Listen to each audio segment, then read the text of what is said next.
WEM92 Beretta.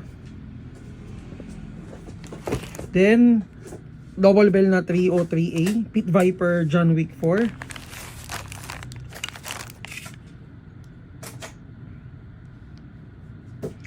So kaibahan niya with the 303, yung 303A naka-staple, ganito yung grip. Yung sa 303, ano lang, regular lang na grip, parang ganito guys. And then yung isang retest natin is 5.1K WE. Okay, shoutout kay boss R na lang, boss R. So test natin isa-isa yung unit.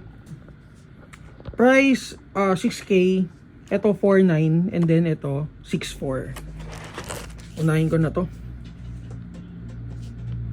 Chrono check.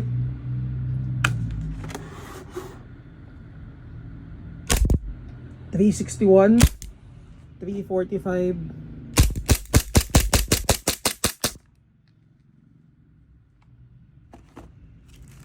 Next is the Viper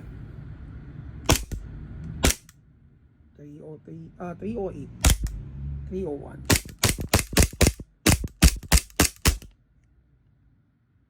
Ito budget meal to guys. Nasa budget meal folder natin. Then 5.1K, 345, 332. Yun, kinulang sa gas. Pagas.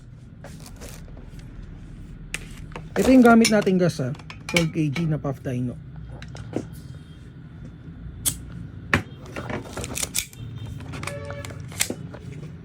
Okay. So ayun, nag-slide lock na. So for more details, PM kayo sa page namin, Mavs Happy PH.